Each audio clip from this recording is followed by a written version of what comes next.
guys? Mr. Octagonal here from Octagonal Gaming. Now we have our Week 9 NFL picks.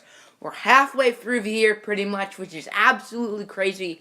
This NFL season has just flown by. And before we get to the picks, I want to talk about the World Series for a little bit. With the Astros beating the Dodgers last night, which means the Astros win their first World Series. So congratulations to the Astros, to Houston. I mean, the Hurricane earlier this year, it's very special to see that team win it for their fans. Sort of like the Red Sox did a few years ago with the Boston bombings, with the Marathon. So definitely similar, definitely a great, great thing. I was rooting for the Astros, one, because of a Hurricane, and two, for Justin Verlander to get a ring. I'm a huge Tigers fan, and I'm not excited for the next 5 years because we're going to suck. But I definitely wanted Justin Verlander to get a ring because he definitely deserved it. Great, great Tiger, great player. So happy he has that ring. He so deserves it. And hopefully he can win some more with the Astros or wherever he plays, because I'm not sure if he's under contract. Because we're not winning any rings anytime soon, let me just say that. I didn't even talk about how I did last week. So last week I went 9-4, got 72 points, which is pretty good. And I'm actually in a league with some relatives. We do the same thing. And one person got 90 out of 91 points last week because they picked the Redskins to win with a 1. It's the only game they got wrong. You know, it's their number 1. Other than that, they got every game right. Should have picked those damn Bills. But what we do on this channel is we pick each game, but we go beyond that. We give each game a number of like how confident we are. So let's say we have the Browns and the Bucks, and we think the Browns are going to win because we're stupid, but we're not that confident in the Browns. Then we're going to pick them with a lower number like a 1. But if we have like the Rams and the Seahawks, and you really think the Seahawks are going to win, which Rams have been really good, but just as an example, you really think the Seahawks are going to win, you're going to pick them with a higher number like a 13. If the Seahawks win, you get like 13 points. For Rams win, you get none. If the Bucks win, or you get 0 points, and if the Browns win, you get 1. Sort of like that. So first we have the Falcons and Panthers. I'm picking the Falcons with a 1. Both teams had great starts, and if both skidded, they both did win last week, and I picked them both to win. Pat on the back for me. But I'm picking the Falcons with a 1. Let's see if they did not look that good last week against the Jets. I think they're going to have a better game. I don't think they're going to make the playoffs, though, because the Saints look really good. And I think the Rams and Cowboys are probably going to be wild cards. Or Seahawks, because the Rams might win that division. So I'm picking the Falcons, but only with a 1. We have the Arizona Cardinals and the Jimmy Garoppolo-led 0-8 49ers. He's going to be playing his 49ers debut. I'm very tempted to pick the Niners, but I feel like with a new quarterback, there's going to be growing pains, so I'm picking the Cardinals. The Cardinals are not a team I've been high on all season. I've been picking against them very high. I picked the Niners when they played them like week 4. I think the Cardinals are going to win, though, but the Cardinals, so many injuries, that they're just not a good team this year. Now you have the Raiders and Dolphins. The Dolphins are tanking. They traded Jay Ajayi to the Eagles for only a 4th-round pick. They almost traded Jarvis Landry. There were rumors. And the Raiders screwed me last week. So you know what? I'm picking the Dolphins this week with only a 3. Raiders screwed me last week. Raiders don't look like a very good football team, at least so far of this first half. The Raiders definitely have the talent to come back and have a good second half. But they are 1-5 in their last 6 games, which is a problem for them. But they can win this game, but I am picking the Dolphins to win with a 3. You guys know I'm a huge Lions fan. I've picked them every game except for Week 7, which was their bye week. And I'm picking them again here. I'm only picking them for the Packers, even without Aaron Rodgers. I don't feel like they're a team to take for granted. They had a bye week last week, so they're coming off an extra long week, 2 weeks technically. They're going to be at home. Monday Night Football, they need a win. But that's the exact situation we were in last week, just it was Sunday night, and we lost. I think the Lions are better than the Packers without Aaron Rodgers. We are in Lambeau, though. We've only won in Lambeau once since 1991, which was pretty recent, like 2014, 2015. I think it was 2014. Might have been 2015, though. I'm not sure. It was one of those 2 years. I think we can win this game. I think we need a win. We have not won since week 4. I think this team wants to win. They know they need to win. I think they're going to get it done. And I'm happy that we're going to get it done because we need to. And if we lose this game, I think our season's over. I have to root for like the Rams or something, so that should be fun. Now we have the Titans and the Titans and the Ravens. The Titans have severely underperformed this year.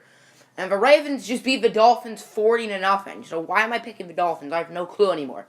I'm picking the Titans. The Ravens have never really been a team I've been high on the past few years.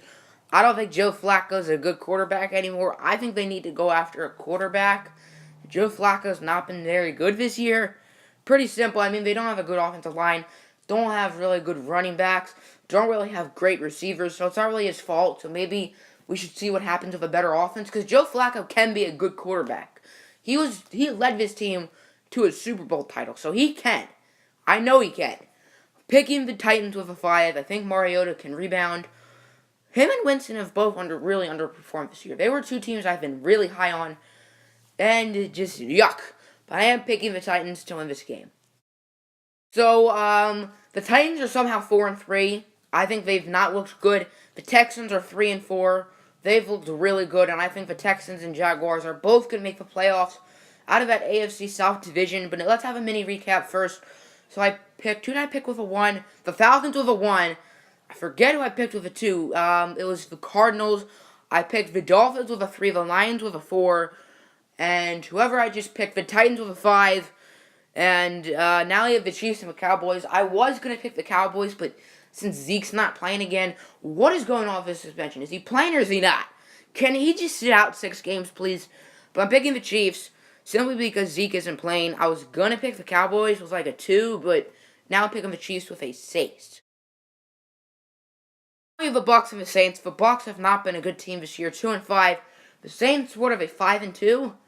Yeah, I'm picking the Saints. Not much else to say about that. I'm picking them with a 7.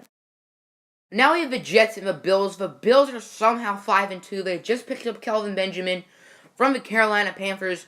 And I think the Bills are going to win this game. I know the Jets have been decent. But the Bills, I think I'm now realizing that the Bills are a football team. I realized week 4 that the Rams were good. Week 5 that the Jaguars are good. But it's taken me a while until now to realize that the Bills can make the playoffs. Not winning the division because they have the Patriots, but this might be a wild card team this year. I think they can, and I think they will because the AFC, I mean, probably not Denver. They haven't looked that good lately. Probably no one else in the AFC North, so I'm picking the Bills with an 8. I have the Broncos and Eagles. The Broncos are in a must-win game, and I'm tempted to pick the Broncos, but the Eagles have looked like the best team in football. Their only loss is to the Chiefs, who probably the second best team in football. They just picked up Jay Ajayi, but Denver does have a tough defense, so Ajayi might not have the greatest of debuts. But Denver's offense is horrendous. They're considering starting Brock Osweiler. Yeah, that's why I'm picking the Eagles. Brock Osweiler's coming to town. All those Eagles fans are so scared. Said no one. Let me recap. I'm picking the Chiefs with a 6. I forget who my 7 is. Oh yeah, the Saints. The Bills with an 8. The Eagles with a 9. And now we have the Giants and Rams. I normally think at the beginning of the year that I'd be picking the Giants with a 10. But I'm picking the Rams. The Giants have been horrendous this year. The Rams have been surprisingly good. I think they're going to keep on rolling to a playoff spot. I think the Rams are going to win this game with a 10. I picked them to win 2 games this year. I was really low on the Rams. And the Giants, I think I only had winning like 8 games. But picking the Rams with a 10. I think Todd Gurley's going to run over this Giants defense. And I think Aaron Donald's going to run over Shane Vereen or whoever the heck the Giants are going to be playing at running back. Paul Perkins, I don't know. Now we have the Jaguars and Bengals. The Jaguars have been a surprisingly good team. They're coming off a bye, I believe. Or no, are they? I'm not sure. They're playing the Bengals, who I think have been surprisingly bad. I picked them to make the playoffs, but I'm delusional. I'm bad at picking the Jaguars. The Bengals barely beat the Colts last week. I needed the Bengals to win or else my picks would have been very bad last week. So thank you, Bengals, and please lose this week or else my picks won't be too pretty. Now we have the Chiefs and the Colts. The Colts are trash, and the Texans have been so fun to watch. I've loved watching Deshaun Watson. He's been one of my favorite players this year. They almost beat Seattle in Seattle, but thanks to someone by the name of Russell Wilson, who we're going to be talking about in a minute, he stopped them in a battle of 2 very solid quarterbacks. Picking the Texans with a 12. It might be a little high since the Texans are only 3-4, but Deshaun Watson is a stud. He's my pick for Offensive Rookie of the Year. I don't care how good Kareem Hunt is. I don't care if he wins a rushing title. Deshaun Watson has transformed this Texans team. All the Texans needed was a quarterback. They now have a quarterback. And they should honestly almost be 5-2 right now. Should be the Patriots. Almost should have won last week. They can be a 5-2 team right now, but they're not. I think they're gonna be 4-4 after this week though. So one more mini recap. I'm picking the Rams with a 10, the Jaguars with an 11, the Texans with 12, and now we have the Seahawks and Redskins. The Redskins are not a bad team. They played a solid game against Dallas last week. It could have been better. Played pretty sloppy, but the weather was pretty sloppy. Yeah, I'm picking the Seahawks. After what I saw last week, I think the Seahawks might be the team that walks out of the NFC Championship alive. Seahawks definitely had a slow start. When's their last loss? Like week 3? The Seahawks have looked like a team. The past few weeks, Russell Wilson's honestly looked like an MVP candidate. Honestly, Russell Wilson might be my pick for MVP. I know people are thinking Brady or Wentz or maybe even Matthew Stafford. Yeah, I wish. But honestly, Russell Wilson has been great lately. The Seahawks defense was not super good last week against Deshaun Watson, but Deshaun Watson's been way better than Kirk Cousins. So, picking the Seahawks. Hope you guys enjoyed. Happy the Stros won. Get Verlander that ring. Hopefully my picks do good this week. Hopefully the Lions win. I'm out. Peace! Oh, and before we end the video, make sure to check out the Illinois Dynasty live stream tomorrow. The off season will be tomorrow at 4 p.m. Eastern Time, so check that out. Now I'm out. Peace.